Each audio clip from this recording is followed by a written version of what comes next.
the discussions we're having about extinction, I think, is over sensationalizing. I don't think we're going to extinction because of generative AI.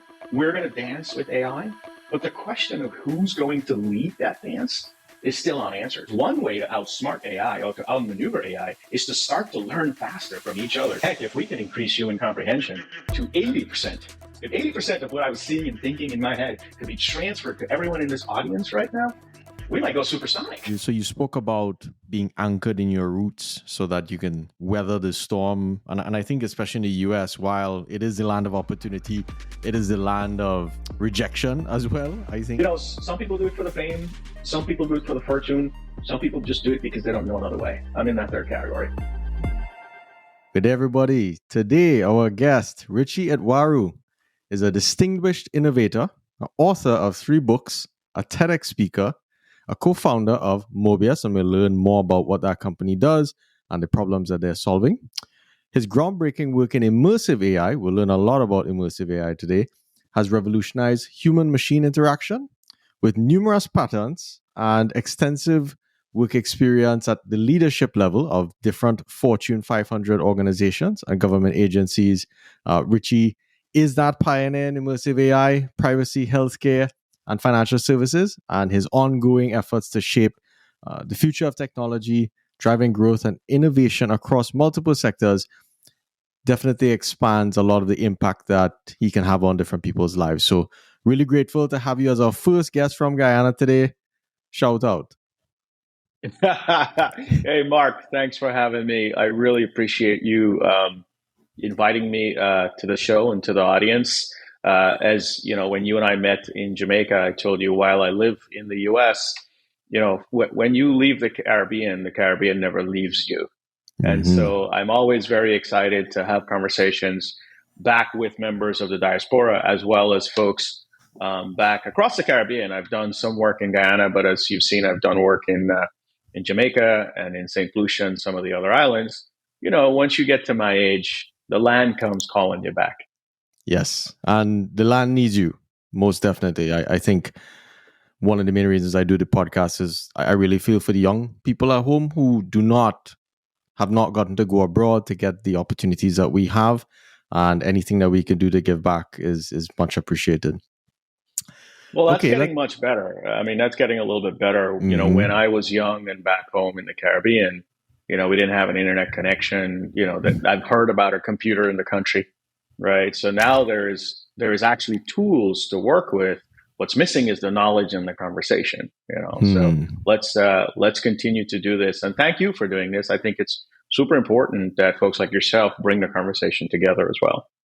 Most certainly. And I'm very excited about Guyana. Everyone's really talking about the oil and all of those things. And as I reflect a lot on how Trinidad has approached the gifts that they were given, let's say I really hope to see Guyana even learn from the lessons that the mistakes that Trinidad has made, and hopefully they go forth and really expand the region like nothing that we've ever seen before. Yeah, me too. Perfect. So we're in the age of generative AI, but talk to us about immersive AI. Yeah, fantastic. And, immersive AI is something that we have been calling it for a while. It's just become in vogue lately because I think everyone else has been woken up to sort of this construct of artificial intelligence and the art of the possible of what it can do. Immersive itself is based on a simple thesis, which is that we have to be able to transfer more between each other, meaning we've got to be able to communicate more effectively, comprehend more effectively, retain more effectively, and reuse more effectively. And we're talking about sort of a human connection, the ability to connect from one human to another. If you think about human connection, at one point we started grunting at each other, right? If you leave religion out of the conversation temporarily and respectfully, at one point we were just grunting at each other. So the aperture of what we can transfer between each other was very narrow, right? Human comprehension between each other was very low. Today, arguably, we transfer about 5% of what you imagine and what you're saying to me and what I'm imagining and trying to say to this audience. only about 5% is being transferred. Hmm. Immersive AI uses machine learning, computer vision, and principles of the natural user interface to help us transfer more between each other as we communicate on these screens. So I'm sure, obviously, Mark, you saw the demo at Tech Beach in Jamaica, and there are various videos of the demonstrations of our immersive AI technology on the internet now. What it essentially does is it turns the screens and cameras that we have today, so commodity desktop, commodity Mac, commodity camera, into an immersive and interactive experience where your hands can start to engage with the objects on the screen. You can look around and look into things, get that VR, AR experience without having to put on the headset or additional hardware. And so it feels like Minority Report on the outside and the metaverse on the Mm-hmm. inside, slightly futuristic, kind of Tom Cruise-ish, Iron Man-ish. But if you think about simple things like education, right? How could we learn faster if we can actually transfer more between each other? If you think about business communication, how can you build a more comprehensive, engaging discussion with your clients if you can now transfer more over the screen? So the machine learning part is really around understanding human intention, right? Humans viewing intention. Where is the person looking from what angle into a virtual world? And then humans' interactive intention. If I put my hand on the corner of the screen and swipe it, it should change the slide if I'm doing a slide presentation, right? Yes. So it's that ability to be able to what we call double human comprehension. Our purpose at Mobeus is to double human comprehension. We think, we can do it in about 20, 30 years. And before generative, and this is really, really interesting, before generative, we were doing it as a nice to have, right? Like Okay. it's nice to be able to communicate more. It's nice to be able to engage more. When generative showed up, while generative is artificial, the threat to continued human triumph is genuine. Like some of Hmm. the discussions we're having about, extinction, I think is over sensationalizing. I don't think we're going to extinction because of generative AI. We're going to dance with AI, but the question of who's going to lead that dance is still unanswered. And so if you think about, well, how do we outsmart artificial intelligence? In order to outsmart artificial intelligence, you got to outlearn it. And machine learning is fast. That's an exponential game. We are linear human beings. So what we see at Mobeus today is suddenly we see our purpose actually having more impact and more relevance, because one way to outsmart AI or to outmaneuver AI is to start to learn faster from each other, to communicate more. If we Mm. can double comprehension from 5 to 10, we might be able to fend off the exponential nature of AI. Heck, if we can increase human comprehension to 80%, if 80% of what I was seeing and thinking in my head could be transferred to everyone in this audience right now, we might go supersonic, right? Yes. So that's the path that we're on. That's where we use the technology. That's where we anchor. That's our core. We want to be able to use technology to get as close as possible as we can get to telepathy. What what encouraged you all to pursue this idea? That's a very interesting. Yeah. How did that begin? So it began a couple of weeks into COVID. And Mm. so I was running a privacy company with the thesis that privacy should become a human right. Meaning, if you take the 30 human rights that we have today and you look at them, you realize that they cover the really, really important things of the past, right? We need a right to freedom, right to vote, all that type of stuff. But it doesn't cover some of the things that were coming in the future. And one of the things that Hmm. is still coming in the future is that we don't have a good way to contract at global institutional scale our data between consumers and corporations. And so I had co-founded a company called humanity.co, like the company for humanity, with Yes. a thesis that we should add a 31st human right that would classify human data as human property. And as a Hmm. result, given that most countries have property law already, and we understand how to lease property, transfer property, pay for property, pay taxes on property, that human data could be traded on top of property law between consumers and corporations for a higher level of intentional consent so that we can really get this data conversation clear and concise. We were doing very well. We started in the healthcare vertical because healthcare data is obviously the one that needs the most consent and can benefit humanity the most. In the process of closing a Series A, had a term sheet semi negotiated, COVID hit, lockdown, and that company could not continue to survive. So, Wow. as I was thinking about what do I want to do next, I had two choices. I could go back to the enterprise, which I absolutely plan to do. I enjoy working in large enterprises. It's a Okay. lot of fun, and startups are a grind. Um, but I figured let me do a second startup because COVID is big. We're talking about a massive restructuring of society, right? I figured if this thing lasts 1 year, even at 1 year, it would be the most disruptive experience all humans have shared, right? Yes. Even if you compare it to world wars, right? Or, Michael Jackson dying, right? Like this is shared across all ages, all cultures for a prolonged period of time. I envisioned that there would be drastic change. And the thing that I thought was non negotiable was that remote is going to matter more. And so we started solving for if people are not going to be present, they're not going to have real presence, how can we improve what telepresence is, right? And if you look at Zoom and Teams and everything else, while they do a great job today, what we don't realize is that they were not designed for the level of consumption that we're using them today, Hmm. right? This generation of tools was meant to be used 1 or 2 hours a day, right? If you couldn't make a meeting, right, or you were running late, it was never meant to be used 8 hours a day for all of your communication, both professional and private. And so I saw that thesis that we're going to have to be able to transfer more.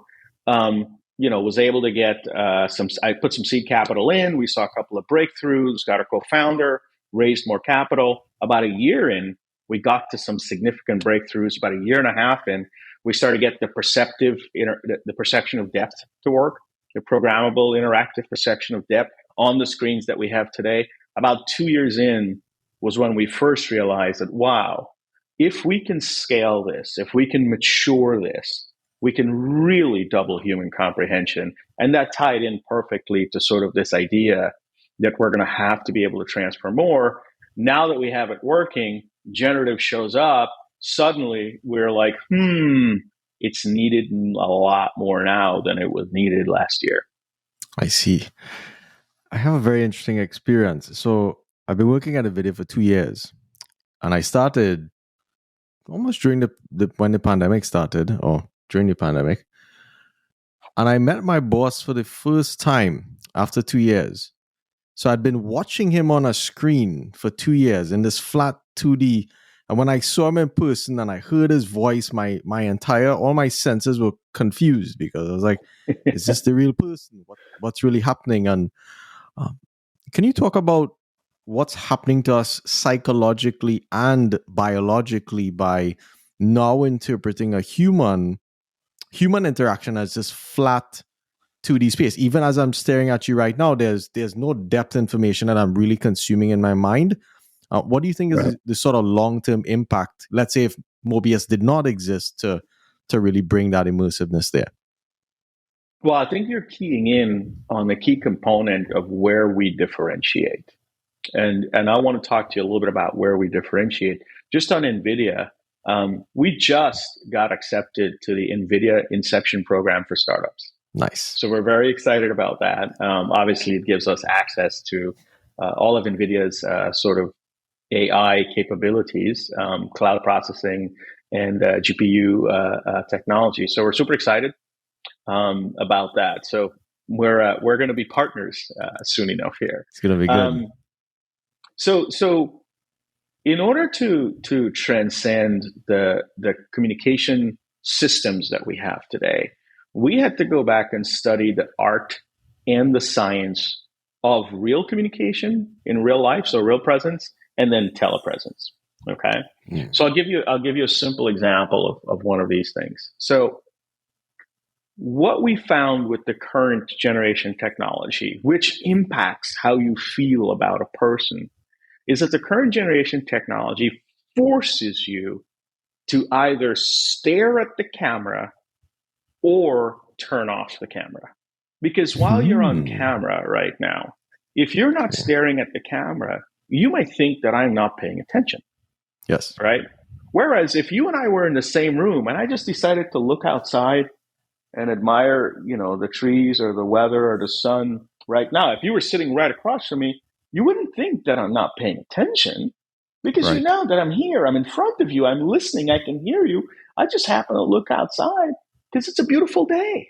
Right? Whereas this sort of unwritten rule that if thou are not looking right into the camera, thou are not paying attention, it adds a whole new layer of background processing in a system where we don't have anything to give. We're barely getting 5% across from each other, much less me having to actively and cognitively remember to look at that camera just to make sure that I can prove attention.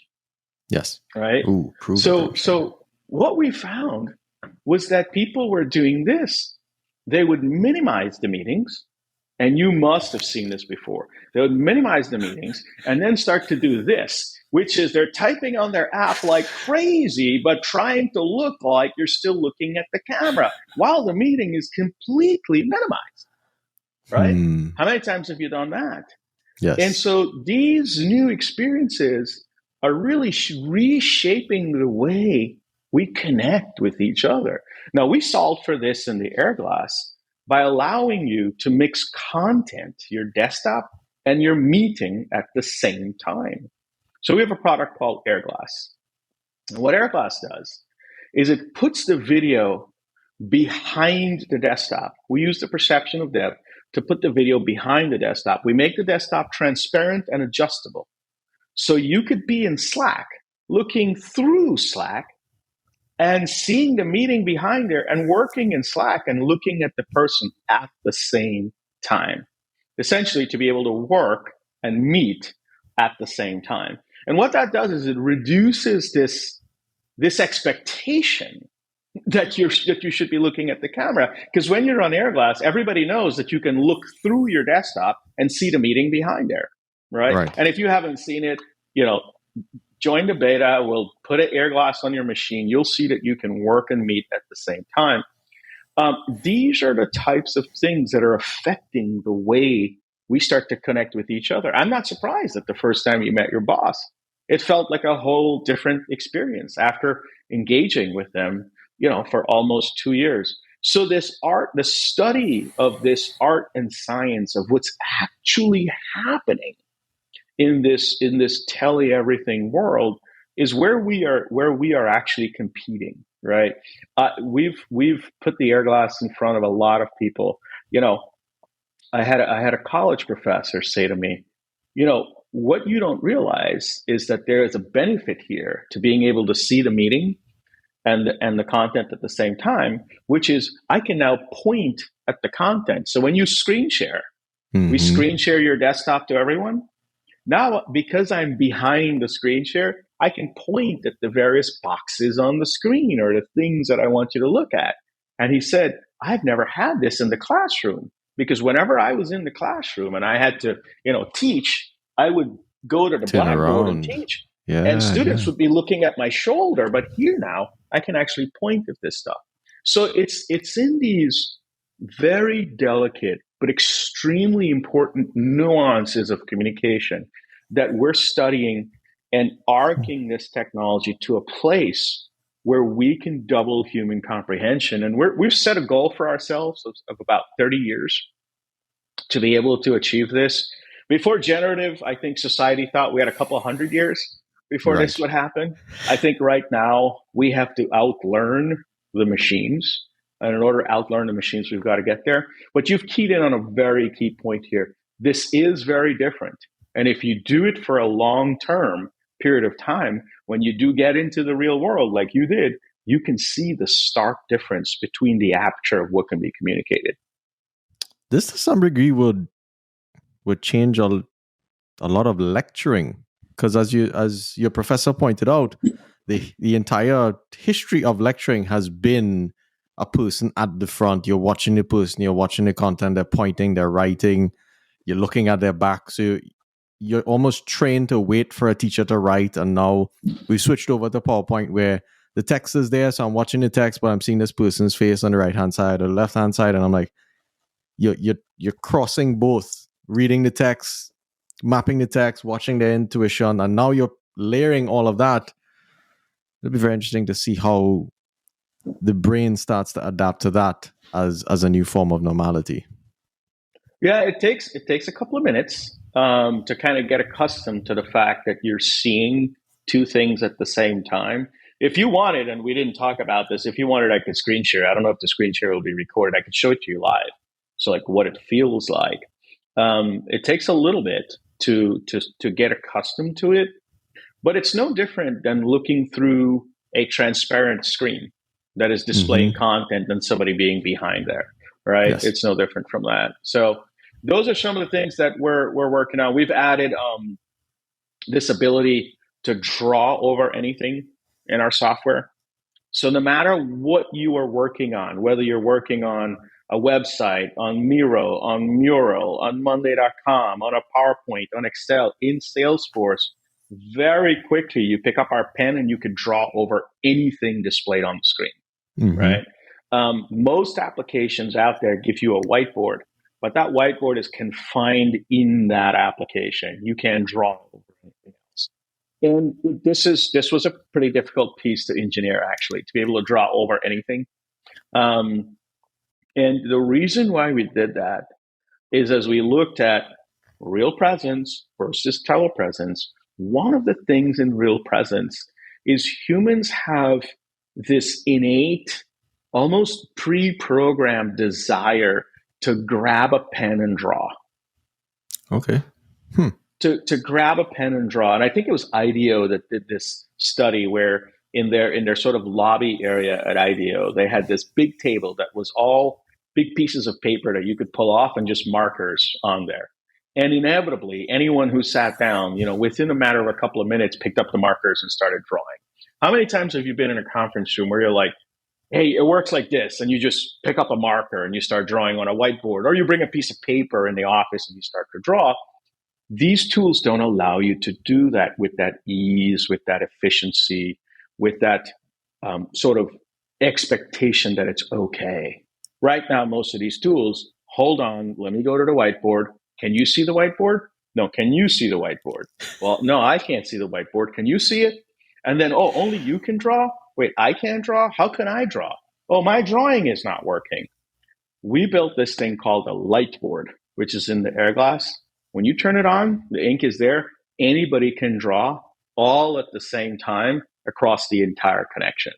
So it's stuff like this that I know it sounds audacious, Mark, like you're going to double human comprehension. It's not impossible.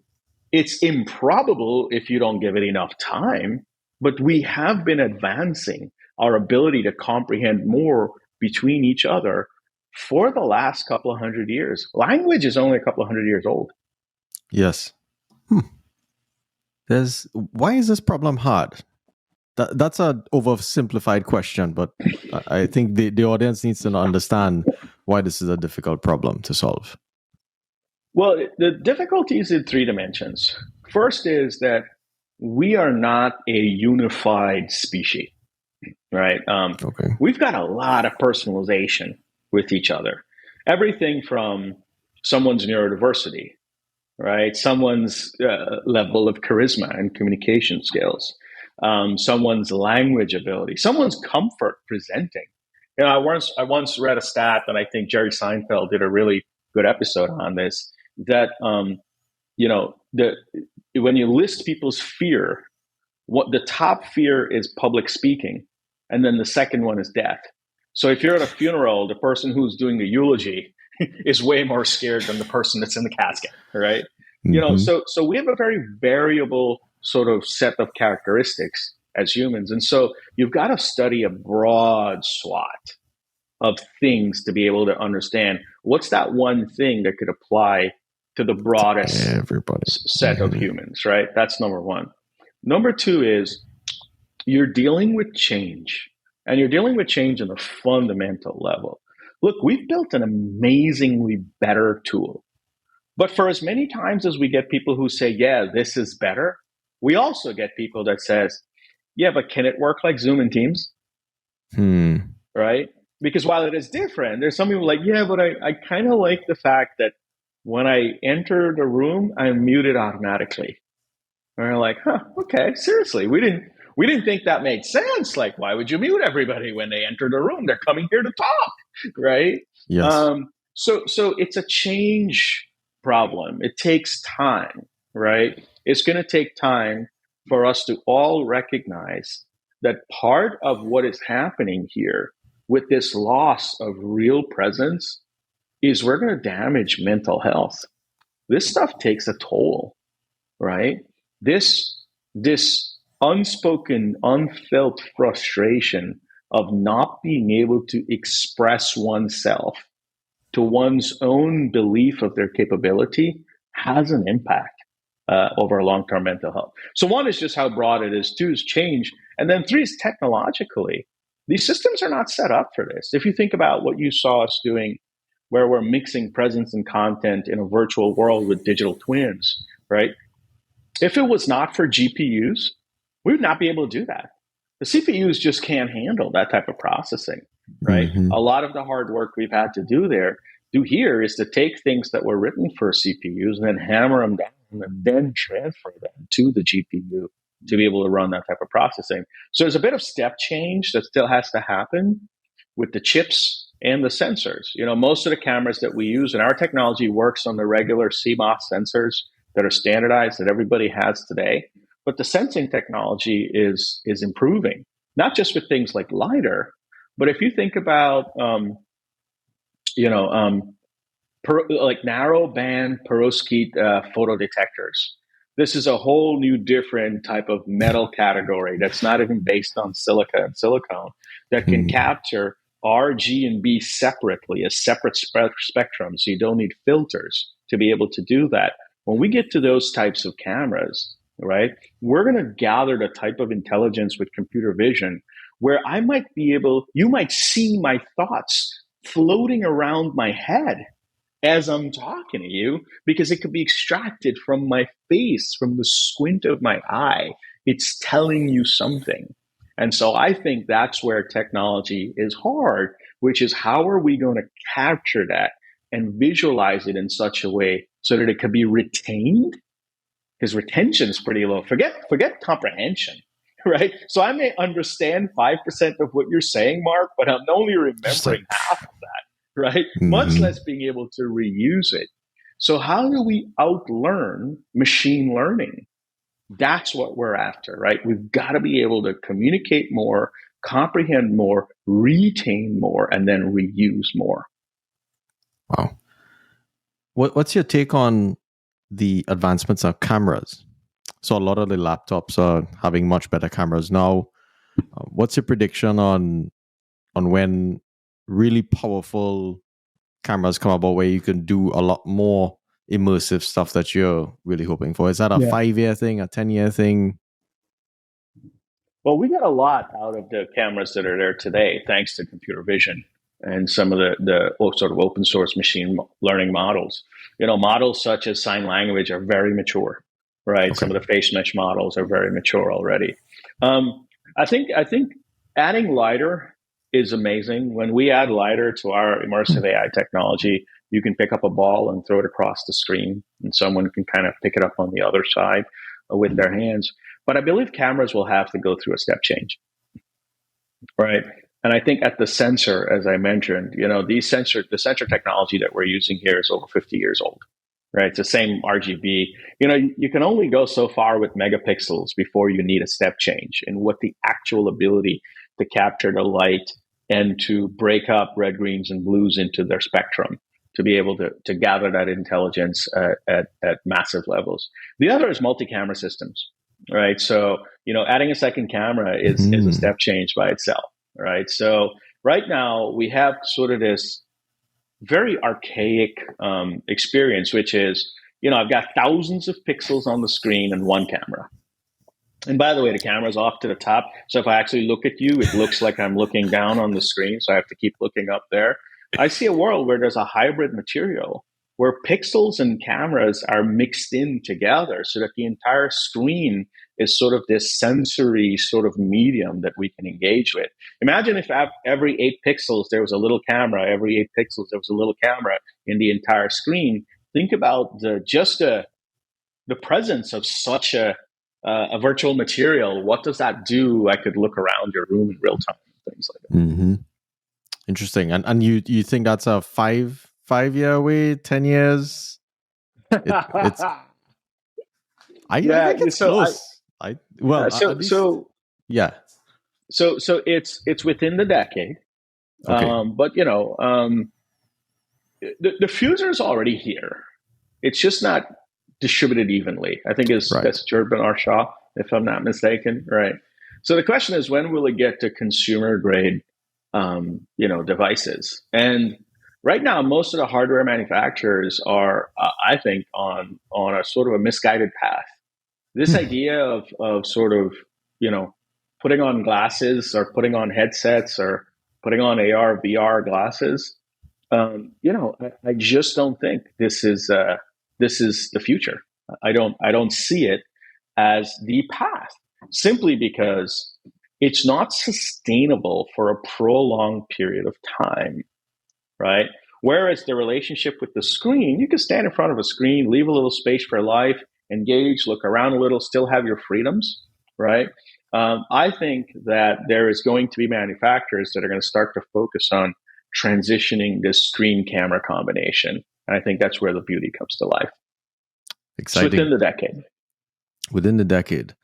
And I imagine hopefully meetings will get a lot more, maybe a lot more interesting, where you're not just stuck in position and your head is fixed like this. And we could look out the window and kind of relax and not have our boss maybe look at us like we're wasting their time or wasting their money. Yeah, look. I think part of that is just adjustment, right? I see this battle between employers and employees, and there's this sort of tension in work culture today. Both sides are coping. As Mm, much as employees are, feel like I'm ahead and I know how to engage, HR organizations, security and infrastructure organizations are struggling, right? If you think about cyber threat today and what institutions and large organizations and governments have to do to lock down these work devices that has to be in people's homes, just so that they don't have massive security breaches, it's almost like anti-productivity, right? Because hmm. the machine is so locked down, you can't install anything on it. You can't browse any website to be able to be inquisitive or to learn or to be inspired, right? So there's a lot of tension there, and all of us are struggling on all sides. I certainly think we'll get to a world where you can, look away and people understand that you're still paying attention. But what's going to be more important is the dynamicism of the actual experience. And here's what I mean by that. One of the things we're working on here at Mobeus is we want to figure out, how do we arrange people, places, and things into unique, familiar experiences. So let me unpack that for a second. Right now, we're using an equivalent of, this is a version of WebEx, right? Like, Yes. all of these things are a version of WebEx. Okay, we're using a version of WebEx. This is Zoom, Teams. I'm sorry, it's all just a version of WebEx, right? Yep. We're using a version of WebEx that is based on rectangles and buttons, right? And that may work for this context because this is a show, and so we're kind of like on television, square heads right on the screen. That Hmm. works. But we're also forced to use this for kindergarten remote learning. Okay.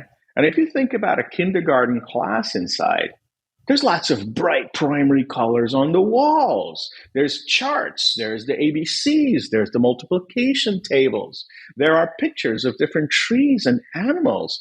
And all of that is an important part of that experience that we just don't have here. And so the importance of bringing depth into communication, as you saw our Airglass 3D technology, allows you to meet in a virtual world and experience this connection and perception of depth in it, is that now you can place these familiar objects, these familiar stimuli. The place has to matter, the things that are in there has to matter, and then the people arrangement has to matter. You wouldn't arrange a preschool classroom like this. You'd have a circular environment because kids sit in circles in preschool, right? So I think that what will help us kind of get to a state of norm and acceptance is when the context of the meeting is personalized. If you're going into a remote birthday party, you want that room to be set up completely differently from this room. And then the behaviors are different, right? The level of relaxation and comfort or the level of alertness is completely different. This works great for a courtroom as well, right? Like if you're doing remote court, this is amazing. This design pattern works, but it doesn't work for virtual worship, right? And so all of these things are still in front of us. We've got a long runway. Collaboration is a big market. Whew. I wanted to share something that I experienced with this whole ChatGPT thing. So I was using 3.5 and it was fast, and I started using 4. I was like, okay, I'm only using 4, but 4 is slower just because it's way bigger. So I got accustomed to the speed of 4, and I went back to try 3.5, and they had done some speed ups, and it's just spitting out the answers instantly. I'm like, this can't be correct. It makes no sense. It can't give me the answer that fast, and that has no true bearing in the actuality of how correct the answer is. It's just I've been trained to think that this is the speed of really well thought out AI responses versus it actually knowing how to do it a lot faster. So I can imagine what people are experiencing when they're seeing this new experience, and they're like, it is jarring to remove that anchor from your mind to move forward with technology. So yeah, so with the large language models, I think first of all, I think generative is not a chip problem; it's a data problem. And chips are going to open the door, but data is what's going to start the party in the room.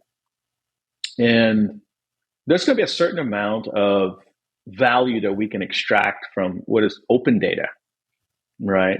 But if you think about closed data, if you think about research data in the pharmaceutical industry, which is hard to share because there are competitive moats between different companies and intellectual property, stuff like that. It's not standardized. It's not all textual. So a lot of it is images and media, right? We still got a lot of ways to go there. But I think we ought to be semi-sober about the over-essentialization of AI as well.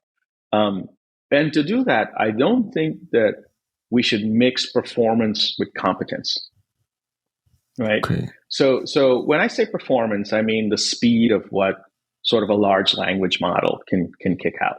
Look, if you typed your question into that large language model and it took 3 days to come back with the response, you wouldn't think it's that smart, right? You just wouldn't think it's that smart.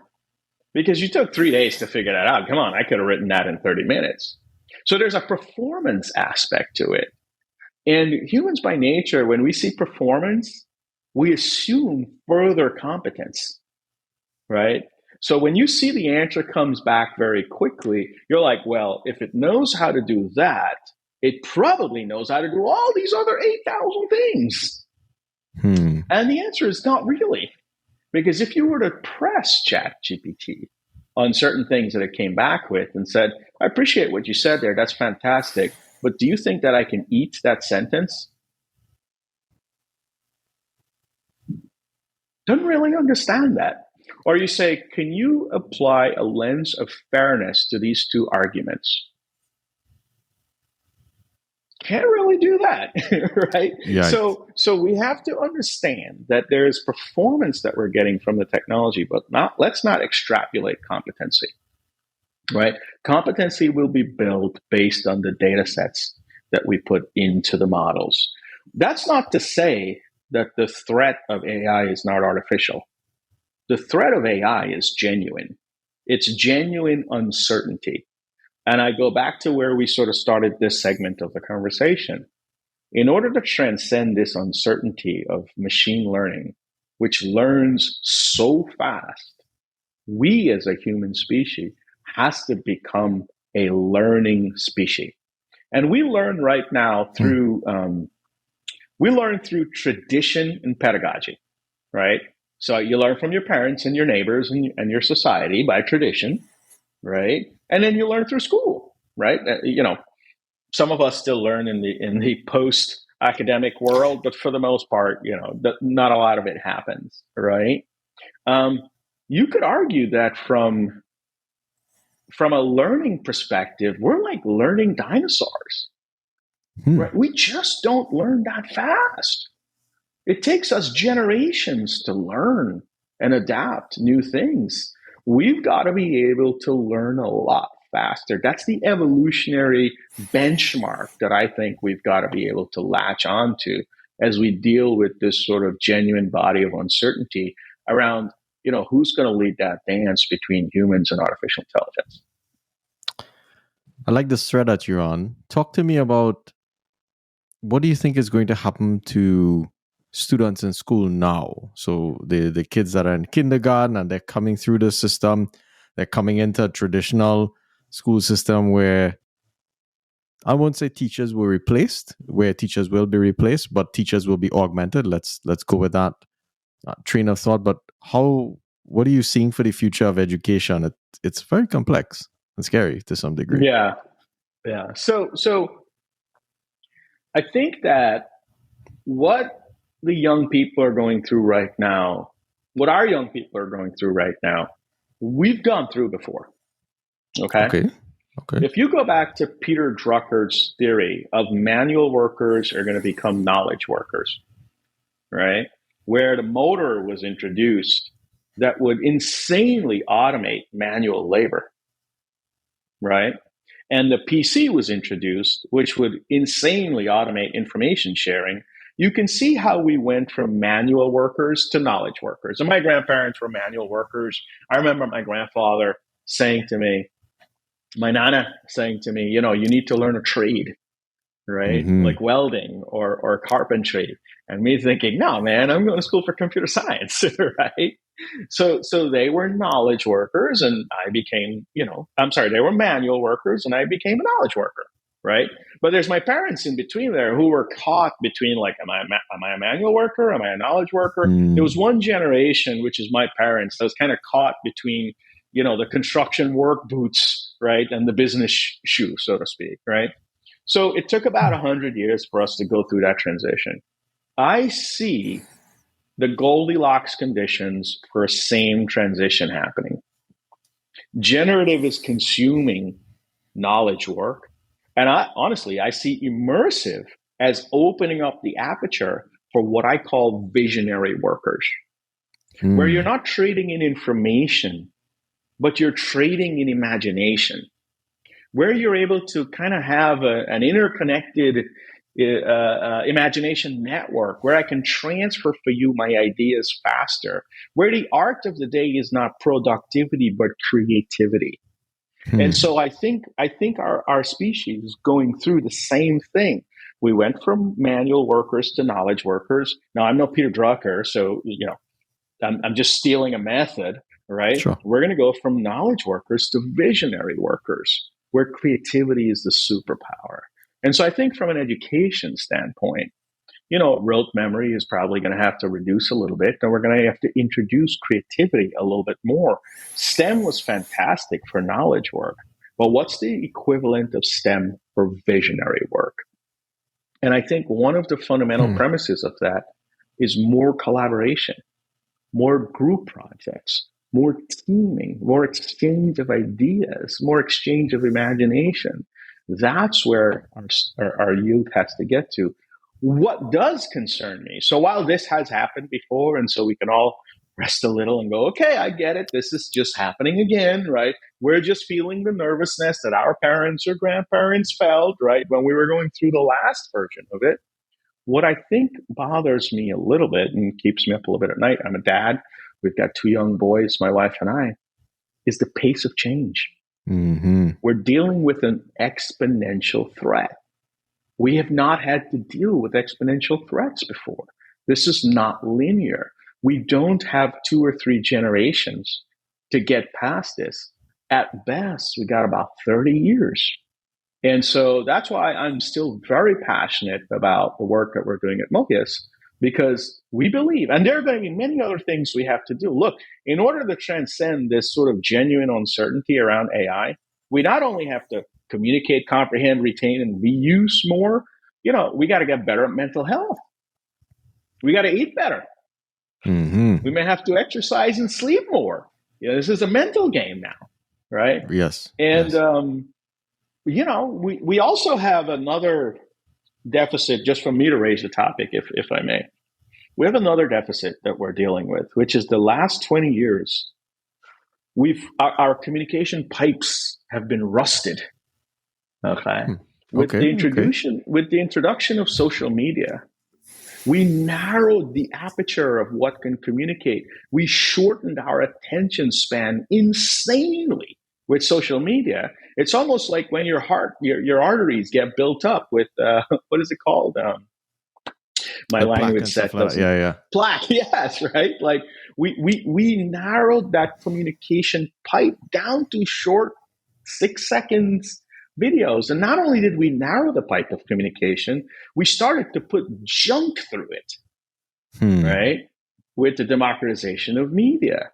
And so we got a little, cleaning up to do before we can even wake up to get to where we need to get to compete with artificial forms of intelligences. There was a lot. That was some heavy stuff, and I didn't think I caught on to your importance of learning, increasing the speed of learning and increasing those 4 facets that you had mentioned, until you had just said something there in terms of, and I did share that sentiment silently. Okay, yeah, we went from from manual work to knowledge work.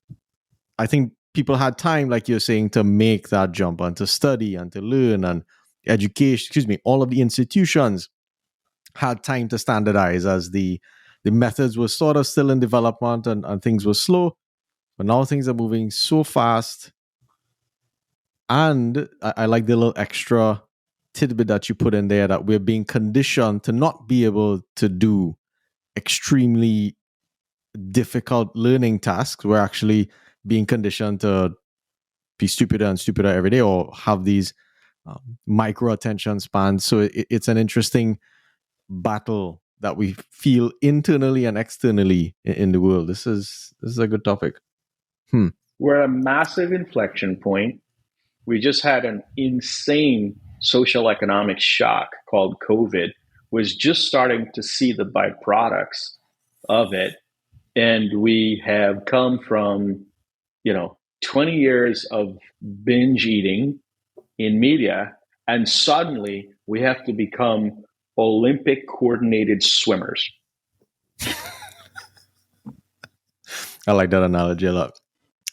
Okay, I wanted to talk about Guyana and by proxy, sort of the Caribbean. I think as I look at all the Caribbean islands, I hadn't realized how tiny they all are. But now when we include Guyana is like a legit solid body of mass. And you did an interview where you highlighted several advantages, I think, that Guyana had, and some are shared among the other Caribbean islands. One being the Eastern time zone. Two, for Guyana's perspective, it's a 5-hour flight to New York, and you highlighted New York as sort of the center of business, the consistent summer weather, the biodiversity of the nature that's there. I've been a big fan of Guyana for a long time. the ingenuity of the people, meaning um, you all make something out of anything to some degree, and overall the massive physical resources that are there within the country. How do you see Guyana and by extension the Caribbean being positioned as a global workforce of the future? Well, I think it's the next wave, right? So Hmm.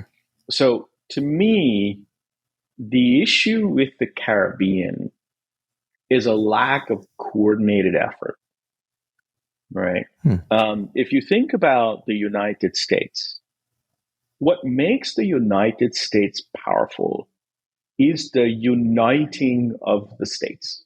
Imagine if, Mm-hmm. if the US was, 50 plus countries that are not coordinated, that are not aligned on a single currency, that are not aligned on an economic thesis, that are not governed by consistent rules of laws, where each country's border, you couldn't transfer a doctor's degree from one border to another. Imagine if we were a bifurcated states. Or think about the European Union and think about the union that had to be formed to compete with the unitedness of America as a superpower over the oceans. The main challenge with the Caribbean, and there's been a lot of progress, by the way, compared to when I lived in the Caribbean 30 years ago to now, is that ability to unite and coordinate. This breaks down to infrastructure, right? It breaks down information systems. Right now, if you're a nurse on one island and you have to go to another island, you probably have to get re-credentialed completely, Yes. right? Inter-island trade, shared laws, assistance across different regions when there are catastrophes. There needs to be a heightened form of unitedness, and I think maybe CARICOM needs to be rebranded, not as the Caribbean Community, but as the Caribbean United Forces. Right? Hmm. I don't know. Somebody's going to do a better branding job at that, right? Because community is still a little loose. It's a little too loose to be a geographic powerhouse, right? Um, think about the United Emirates, right? It's that's I think one of the first things that are missing. Second, I think is a rule of law, right? One of the things that we lack in the Caribbean is a consistent economic and legal framework in order to advance, theses such as capitalism, right? So if rule of law is not clear and rule of law is not enforced, then markets can't be formed, Hmm. right?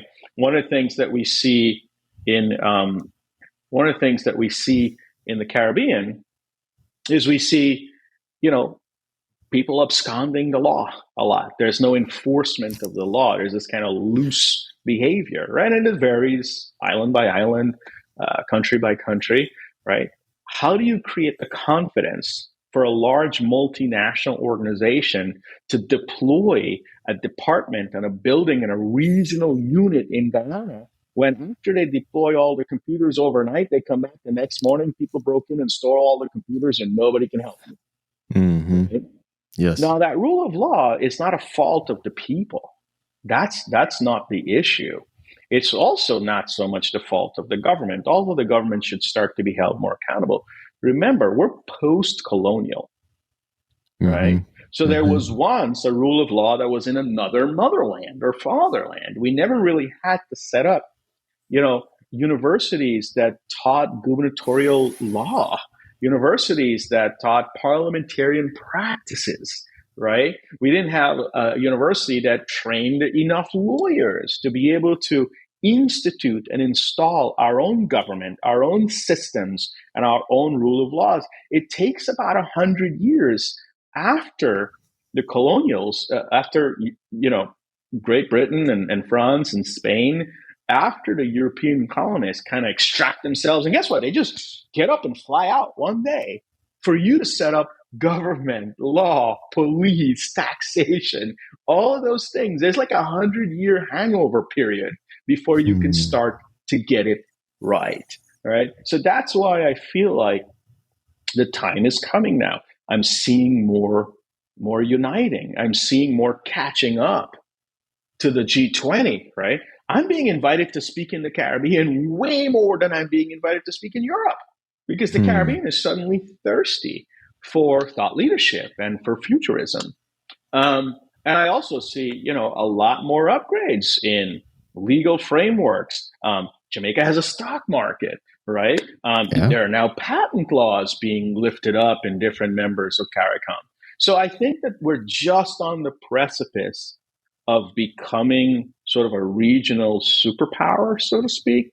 But I think that unitedness is what is missing. That's the piece that I think has to come together. I'd love to see somebody pull South America and the Caribbean together, right? If you Hmm. think if you bring in Argentina, Peru, Ecuador, Brazil, all of that together, that's when we can really coordinate and trade sort of intercontinental, quarter horsepower coordinated together. Great.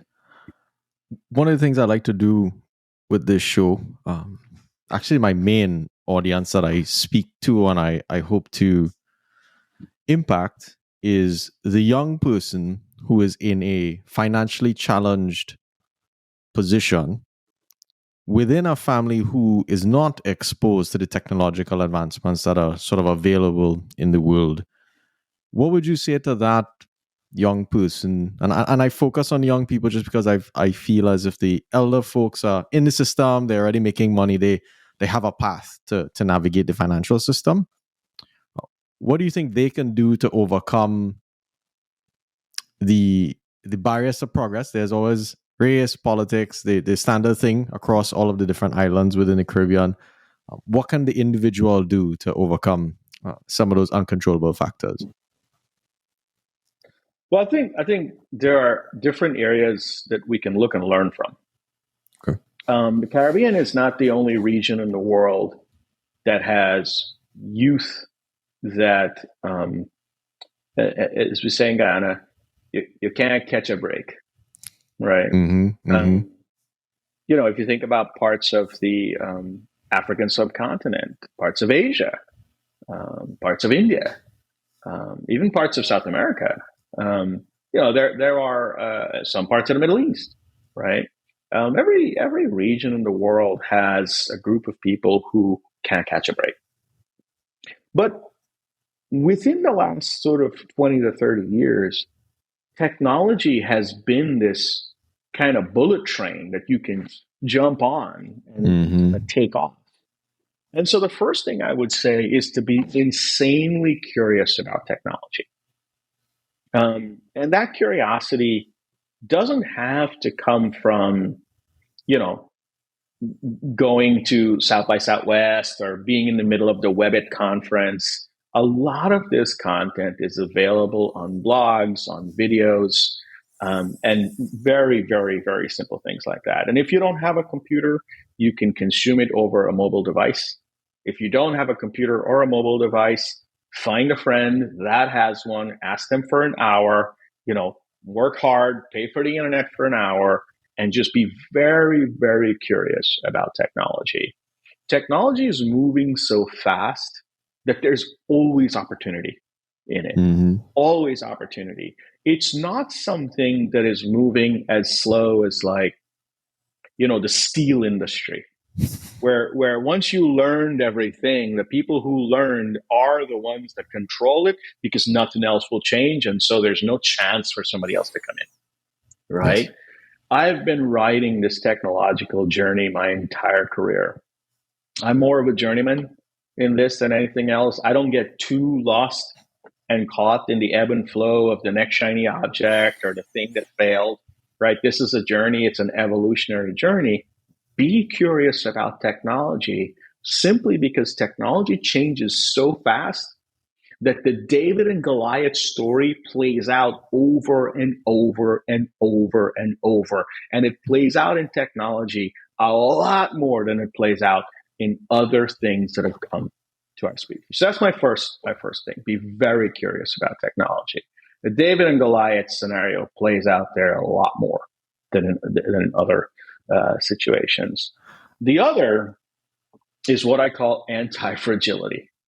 Hmm. So, there's a lot of talk on resilience, and I've worked on my resilience a lot over the years. Think about coming from Guyana, migrating here. I grew up in South Jamaica, Queens. I went to, CUNY, which is not the best universities in the world, still a good school, not to knock the school that I went to.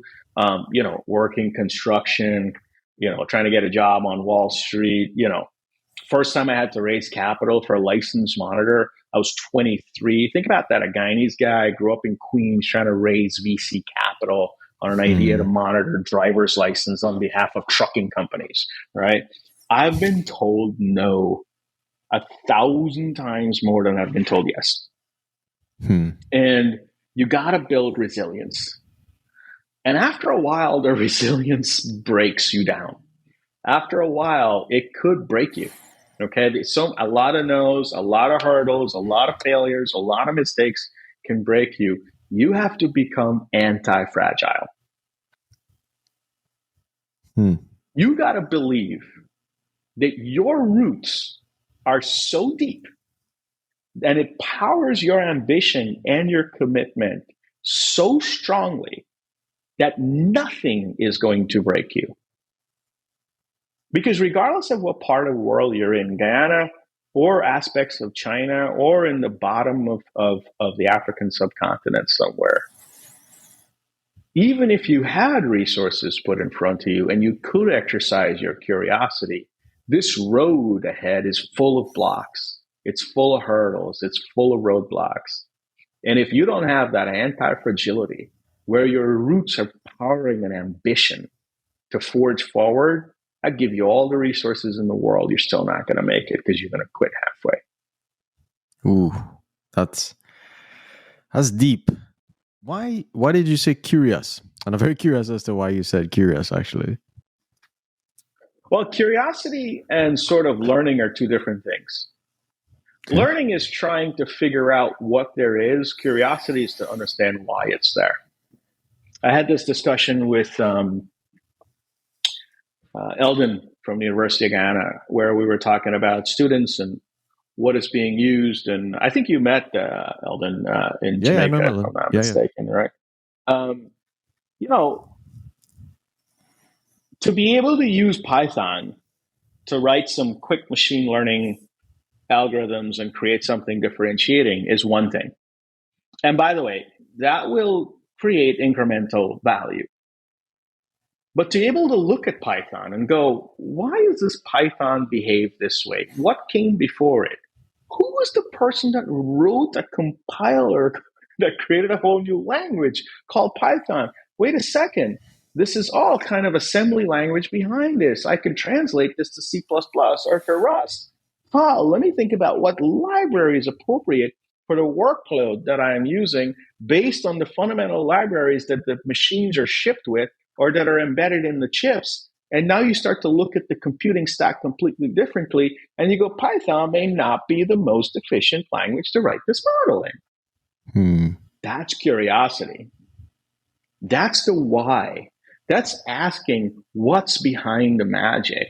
That's understanding how to go upstream to figure out what was done there to then compete with that information downstream. Right? So I think this kind of superficial learning of technology is one aspect of progress, but the curiosity to ask why, where did it come from? How does it work? Why does it happen like this? And what's probably going to happen next? That's what I mean by being insanely curious. Great. What anchors you? So you spoke about being anchored in your roots so that you can weather the storm. And I think especially in the US, while it is the land of opportunity, it is the land of um, rejection as well, I think in many forms. So what is it that keeps you anchored to and connected to that source of ambition? Well, look, I think as an immigrant to the U.S., at least for me, um, your presence on the land is very purposeful, right? Hmm. So Hmm. if you're born in the U.S., you just happen to be born here. And, there are markets and capitalism, and that's where you were born. I was born in Guyana, in Blairmont, in Barbice, right? And my mom and my grandparents and my uncles and aunts and my dad, they intentionally wanted a better life for my brother and I. There was a decade of paperwork being filled to apply for a visa and go through the various interviews and the scanning and the biographics. There was money that had to be saved to pay for the airline ticket. There was money that had to be saved to be put in a bank in the US to prove that we wouldn't be burdens when we came to the country. And so when you land here as an immigrant, you arrive with a deep sense of purpose, which is not, oh, I've arrived, story's over, let's party. It's no, I've arrived, the work just started. Mm-hmm. Right? We came here with a purpose. That purpose was to create a better life for ourselves that our parents would have been able to afford us in a different country, under a different rule of law, under a different cultural context. So I'm sort of deeply rooted in that embedding that in America there's an up, Yes. right? and so it's very purposeful and very intentional. Now, after you make a couple of shades of degrees of progress, you can kind of ease off a little bit. I kind of have it instilled in me that just like my parents allowed me to kind of scale one class of society over my lifetime, right? So if I think about how I've performed in the U.S. and many immigrants how have performed in the U.S. versus to their original lands, you kind of scale one class of society, Mm-hmm. right, compared to where Mm-hmm. you would have been. I want to give my kids the same. I want to give my kids an opportunity to scale one class of society as well for better education, better experiences, a more fulfilling life. So it becomes innate in you, I think. Some people do it for the fame. Some people do it for the fortune. Some people just do it because they don't know another way. I'm in that third category. Interesting. Oh, I like that. I like that one. That's very simple, very transparent. Versus, I think many different people have so many layers of, or they're trying to prove something to someone, etc., etc. And I think for you, it's cool to see. And one of the reasons why I've enjoyed doing some research on your career. So as I looked at your LinkedIn, you had held several VP and high leadership positions in top US financial institutions and a big healthcare company as well. What have you learned across those journeys? That's like the pinnacle to some degree of corporate America. And you're a guy from Guyana. Tell me, walk us through that. First of all, I'm not an N of one. There are many other people from the Caribbean that have achieved similar roles and higher. Mm-hmm. Jackie Wright is the CTO of McKinsey, right? And Ooh, I think really? she's of Ooh. Jamaican. Oh, Yeah, she's of vibes. Jamaican Okay. descent, right? So for me, what I wanted to really understand in the corporate environment was how to make money. That Okay. was sort of what you were kind of challenged with, right? What I found was that there was a whole bunch of other things I needed to learn way before I could learn how to make money. I'll give you an example. I used to, and I was in my late 20s, I think, late 20s, just coming up on 30. I used to work with a guy named Greg. And Greg was a managing director, and I was an up and coming director, about to make executive director sometime soon. And Greg and I are just out to lunch, and he mentioned to me that his father was an MD at Goldman Sachs. I was at UBS at the time.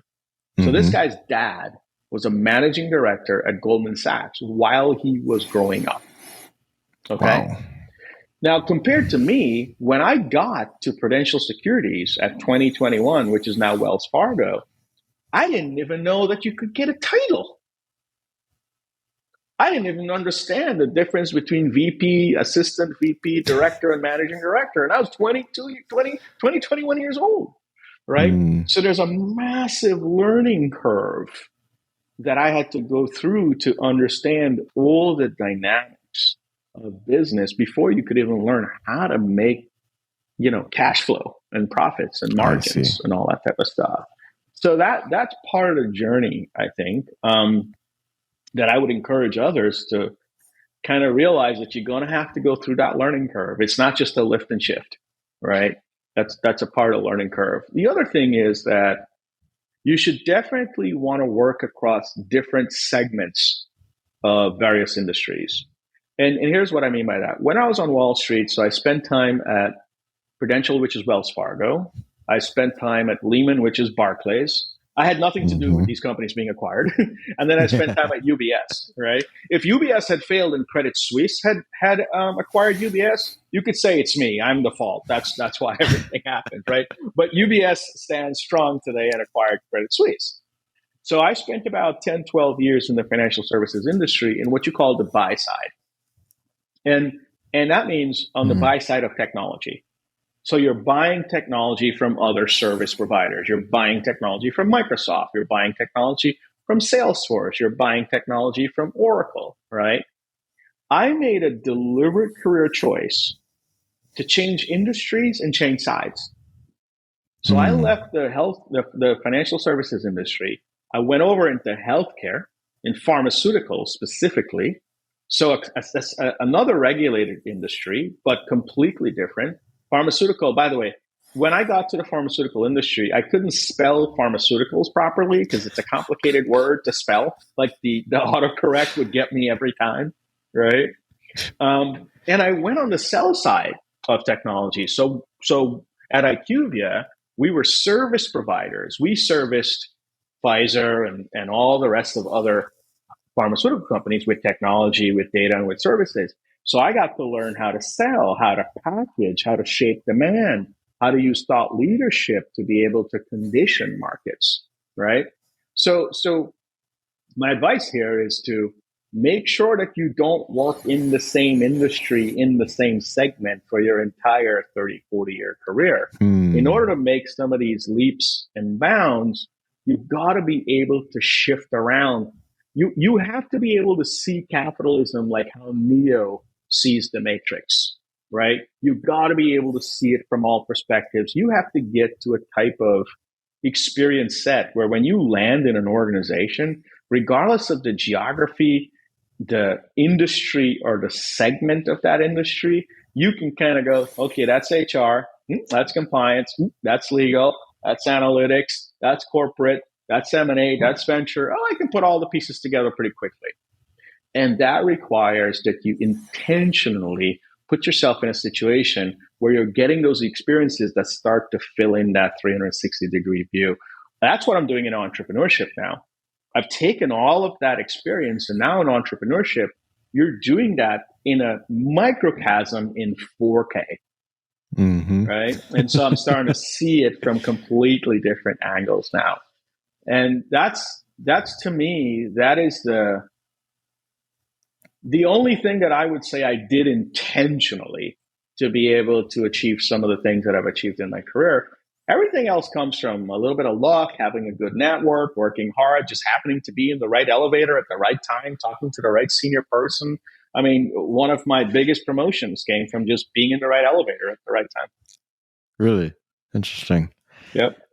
We have a thesis on the show that people from the Caribbean inherently have an advantage in corporate America to some degree because we've grown up in these extremely diverse environments. We went to school with all different races, religions. So when we meet people, is a vibe. It's just people. We don't see differences. How has your Caribbean heritage contributed to success in your career?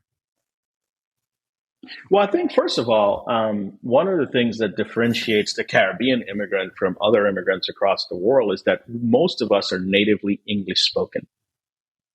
So that's a big advantage. Imagine coming to the country, having to learn a new legal system, a new economic system, a new social and cultural system, and a new language at the same time. Okay. You would not believe how big of a leg up we from the Caribbean have just because we speak English. So that's to me one of the most differentiating contributions that my heritage adds here. Um, Second is the diversity. You're right. We eat each other's food. We dance each other's music. We We date don't. each other. Right. I think it's unfair to say that we don't see color. We actually see color. We see the Hmm. difference. We understand it. A lot of people go, "Oh, I don't see color." Well, then you're blind, right? Okay. Okay. We see color. Like I know when I connect with a Jamaican, I know how to connect with them, right? My wife laughs at me all the time. Whenever I land in Jamaica, suddenly I speak fluent Jamaican, right? Because I know, or if I connect with a Trini, I know how to connect with a Trini. And so when I meet, someone from the Midwest of the US, I know how to connect with them. When I meet someone from Germany versus someone from Norway, I know that there's a different way to connect with people. We've learned this skill of having this heterogeneous set of filters that we can use to engage with diverse subjects. And I think that's another superpower. Whereas, if you grow up in certain aspects of the US, for example, you don't have such a wide filter, a wide collection of filters to be able to engage with others. So that's I think is the second. And then third really is just work ethic. Again, it goes back to that purposeful placement onto the country, right? I would argue that many other immigrants have that same one, but I think the two things that we have that differentiate us is English, which we take for granted. Okay. Yeah. And then that sort of broad swath of filters to be able to really connect deeply with people of all shapes, sizes, and complexion. Hmm. I didn't think about the language thing. You're perfectly accurate in that statement. I was just like, English, it didn't necessarily make sense. But now that I think actually quite deeply about it, it would be incredibly difficult to learn another language because I don't know another language, which inherently makes sense as to why I don't do that. No, it's Let, it's it's not that bad for people who come from languages that are based in Latin. So, like Spanish, okay, you mm, could learn English. French, maybe you'll try going from Mandarin to English. yeah, and those Yeah, folks are sharp. Um, yeah, let's talk computer science. So you did your bachelor's in computer science, you did your MBA, and then you started doing your PhD, and you did the ABD route. One, yep. why did you do an MBA? Because I asked that question specifically because I think as a technical person, I find myself in that position. Like, okay, should you do it? Should you not do it? I've done all the schooling just like yourself, and I think I'm sick of school to some degree. But what's your thoughts on the MBA and how has that contributed to your career? I think the the value of an MBA is not as high as it was when I did an MBA. Mm, Much like the value of a degree is getting less and less. So okay. times are different. You see now reputable Fortune 20 companies are hiring people without a degree, right? Um, I grew up in a time where you better have that degree or you're not Mm-hmm. going anywhere. And so the MBA for me was probably 49% ceremonial stamp of approval, 51% I actually needed to learn something new. Makes sense. Um, I do believe that an MBA adds a tremendous amount of value because it gives you some basic economic hygiene. It gives you some basic Mm, managerial hygiene. It gives you some basic leadership hygiene. And more importantly, it puts a vocabulary that you may think you're familiar with into 4K.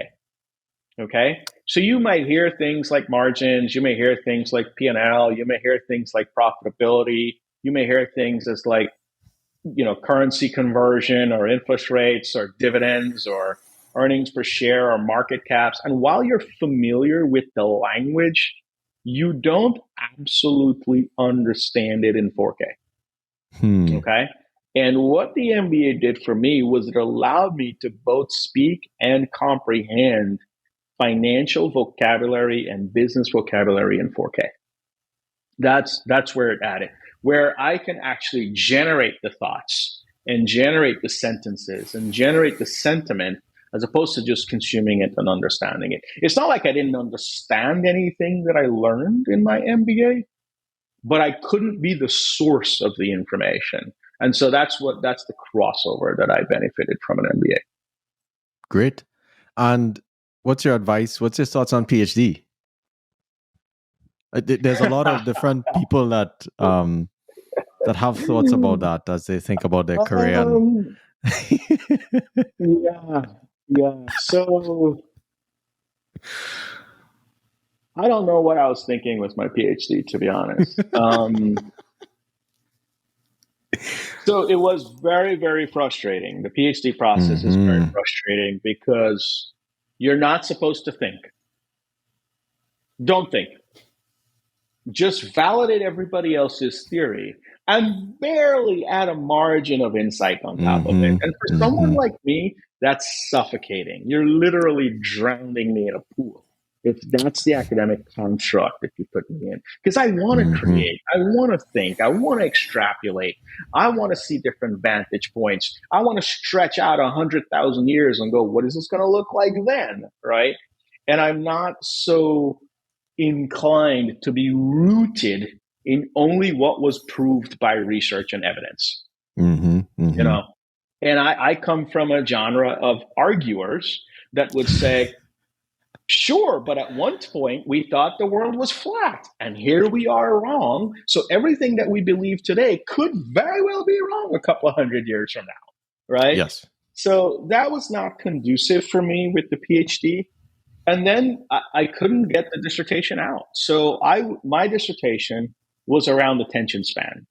So I did some research that looked at generation after generation, how our attention span was shortening and the impact of the shortening of that attention span. And I had some great data, some great research, and I had what I thought were amazing theories that would come together. But, you know, in the dissertation process, you're not supposed to generate anything new. You're not supposed to be too smart. You're not supposed to be too creative. And I literally had one of my advisors say to me, you need to dumb this paper down and save all of that for the book that you're going to publish afterwards. And I just looked at it and said, okay, man, I'm kind of done now. This has been enough for me. So pro MBA, but question mark around PhD. For me personally, I felt like it was probably not the best spend of my time and resources. Yes. But, you know, anti-fragile, man. It's good perspective. And I think at least the PhD process makes you very determined. I think they intentionally make it quite suffocating to some degree to make sure that you can push through it. But there's, like you're saying, there is that hard limit of what you can really do in that a very defined domain. This is good. Yeah. Okay, let's shift to as we shift to closing. Let's shift to advice. Okay, how do you stay on top of your personal and professional game? What's your optimization techniques? First of all, network matters. You know, I try to cultivate, curate, and fertilize a good professional network across different industries, thought leaders, practitioners. You'd be surprised how much inspiration you can get over lunch by talking to someone who works in a different industry that doesn't work in the segment of that industry that you work in. And so I found the network to be probably, I'd say, my number one ingredient, so to speak. Two is to be super intentional. Right? Most people stay too long past where they should have stayed in a particular role. And most people quit just before they were ready to succeed. You have to be very intentional about timing. You know, I've been lucky so far to be able to execute the path of intentionality in my career. not everybody has that luxury. Sometimes things change, life changes, and it forces you to make career choices. But I think having an intentional design of what you're going to do, how do you charter your career to where you want it to be? Right? I definitely did not want to be a one industry type professional. I wanted to be across industries. So it was very important for me to understand the rest of the world and to get a broader sense as to what's going on there. So number one is your network. Number two is that intentionality on the timing. And then I think the third really is to recognize that your career is something where you have to decide whether you are going to work because you can push the boundaries or you're going to work because you need a salary. Ooh. And these are two very different mindsets. The first book I wrote was called Corporate Awesome Sauce. And the thesis of the book was like these 10 hacks of how to change the corporate ladder. And the first one was try to get fired once a month. Okay. And I found in a particular job that I had, because I didn't really need the job at the time, I found that the more I tried to get fired, the more I got promoted. Because the more I was willing to take risk, the more I was willing to speak up, the more I was willing to point things out that may not be obvious to everyone else, the more I got promoted. And in general, you kind of think that, oh, that's going to get me fired. If I do that, that's going to get me fired. It's probably going to get me fired. If you look around with, sort of fearful eyes, anything you do can get you fired. And I kind of made a decision intentionally in my career that I would never, ever fear being fired. And that allows you to take on work in a completely different context, right? You are there as a courage agent. You are there as a change agent. And that creates a whole different career arc, I think. And that has been something that I've been lucky to kind of discover and cultivate through various methods of osmosis or self-discovery. But I go into every job knowing that my purpose there is to serve the organization regardless of whether it impacts my employability or not. And once you take on that stewardship of shareholder value and sort of corporate performance, it kind of shapes the complexion differently. You're either there to change the organization or you're there to collect the check. Ooh, that's deep, man. I'm taking the notes, and one thing I've learned in doing these interviews is that people from the Caribbean population are very powerful, and what I mean by that is, I think we've absorbed a lot of the knowledge of the world, and by our own presence in a lot of these large institutions, we showcase sort of what we can do. So I really appreciate you sharing those thoughts. I have two quick questions to some degree. 3 books you recommend folks reading? I'm going to read your corporate book because now I'm going to get fired. So classic to me is How to Win Friends and Influence People. Okay. Dale Carnegie. So that would be number one. Number two would be a book called Borrowing Brilliance. It's written by a guy named David Cord Murray. This is the guy who came up with the idea for AOL to ship the CDs with the code already on it. Borrowing Brilliance. And he's all about, the book is all about the fact that you really don't invent anything new. You're borrowing different ideas from different places and reconstructing it. And then third, let me see, Sapiens. Really? Sapiens. Okay, so I haven't read it, but okay, that's Noah good. Harari. Sapiens will definitely put the world into historical context for you. You're going to see world from what I call the lens of big history. Yeah. Beautiful. That would be my 3. All right. Last question. What is one piece of advice you have for a high schooler, a college student, and a professional?